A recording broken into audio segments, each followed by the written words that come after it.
রফিউর রাব্বি সাহেব, আমি জানি আপনার পিছনে কে আছে, কার কথায় আপনি এসব কথা বলেন, ঢাকার থেকে কারা আসে। এখন মানুষ মনে করবো আপনার ছেলেটা মরে গেছে, আমি হয়তো এই সুযোগ দিতেছি।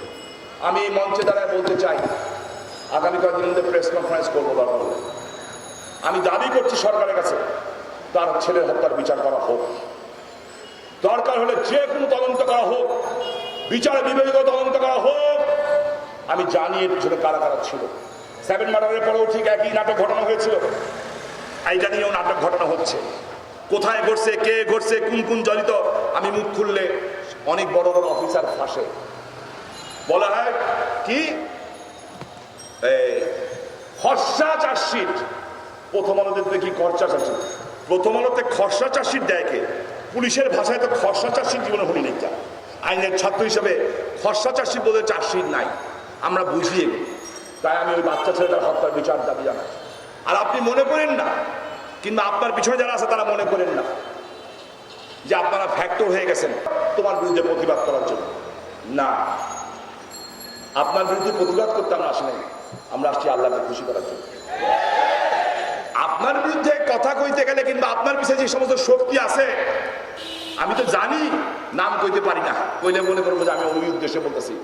ওই শক্তির মোকাবেলা করার জন্য আমাদের চুটকি যথেষ্ট, বেশি কিছু লাগে না। কিন্তু সমস্যা হচ্ছে আওয়ামী লীগ করি, হাত পা বাঁধা এমপি, দলের পরিচয় যদি ছেড়ে দেয় আর দলের কারণে যদি নেত্রী বদনাম হয় যদি ছেড়ে দেয়, নারায়ণগঞ্জে মানুষের পায়ের তলে পড়ে মারা যাবেন, কিন্তু ওইটুক ক্ষমতা আমাদের আছে ইনশাআল্লাহ। কারণ হারাম কিছু করি নাই, সবকিছু হালাল করি।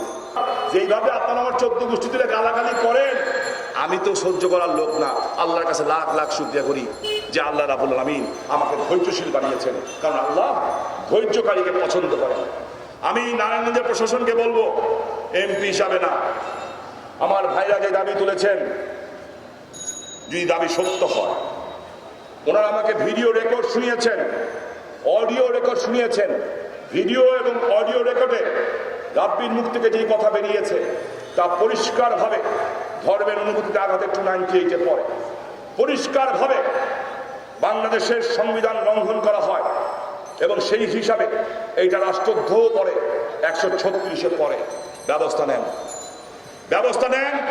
আমি হুজুর আলেম আলমকে বলবো, আপনারা ধৈর্য ধরেন। ধৈর্য হল ইসলামের মূল শিক্ষা। ধৈর্য ধরেন। যদি সময়ের মধ্যে কোর্ট যেই সময় দিয়েছে, আদালত যেই সময় দিয়েছেন, সেই সময়ের মধ্যে যদি কোনো গাফিলতি প্রমাণ হয়, আপনাদের মাঠে নামার পরে নামবেন। আল্লাহকে খুশি করার জন্য আমি সবার আগে মাঠে নামবো ইনশাআল্লাহ। কোনো ছাড় হবে না, কোনো ছাড় হবে না। আমি ওলেমা আলেমদের কাছে একটা চাই, আল্লাহকে সাক্ষী রেখে, আপনারা কি যে বিসমিল্লাহির রহমানির রহিমকে নিয়ে এই কটূক্তি করেছে তার বিচার চান কি চান না? আমি জোরে শুনতে চাই, চান কি চান না? ইনশাআল্লাহ আল্লাহর নেক বান্দারা যখন বলেছে চায়, বিচার অবশ্যই নারায়ণগঞ্জের মাটিতে হবে। সকলকে ধন্যবাদ। আপনি ধর্ম মানবেন না, সেটাও আপনার ইচ্ছা, কিন্তু আপনি আমার ধর্মে তো আঘাত করতে পারেন না। আপনাকে তো এই অধিকার দেওয়া হয় নাই। ডিআইটি মসজিদের ইমাম সাহেব সহি কথা বলেছেন।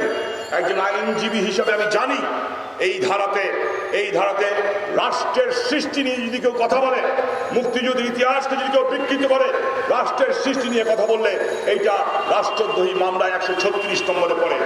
আর আল্লাহর কালাম নিয়ে যদি ধর্মীয় অনুভূতি যদি আঘাত করে, তাহলে সেটা 298-এ পড়ে। আমার মনে হয় নারায়ণগঞ্জের পুলিশ বাহিনী এবং জজ সাহেবরাও সেটা জানেন।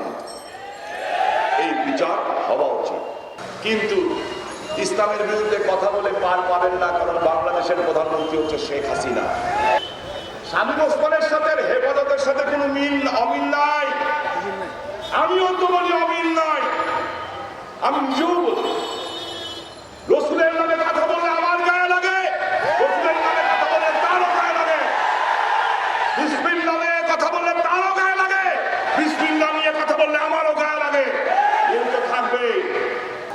আমি শামীম পরিষ্কারভাবে বলতে চাই, আমার কাছে এমপিগিরি বড় না, আমার কাছে মন্ত্রিত্ব বড় না। আমি আমার মায়ের কাছে যা শিক্ষা পেয়েছি, আমি আমার নেত্রী শেখ হাসিনার কাছে শিক্ষা পেয়েছি, আমি আমার পরিবার থেকে যে শিক্ষা পেয়েছি, ইসলামের প্রশ্নে কোনো আপোষ করব না, কোনো আপোষ হবে না। এইটা আমি রাজনৈতিক স্বার্থে না, আমার নিজের স্বার্থে করব, কারণ আমি জানি আমাকে মরতে হবে। অনেকগুলি সংগঠন, ভুইফোট সংগঠন দেখলাম রাব্বির ব্যাপারে স্টেটমেন্ট দিয়েছেন। যারা এটাকে সমর্থন করবেন অ্যাজ পার ইসলাম, আপনি কিন্তু ইসলাম থেকে খারিজ হয়ে যাবেন। বাংলাদেশে আল্লাহ রসুলকে নিয়ে কথা বলা যাবে না।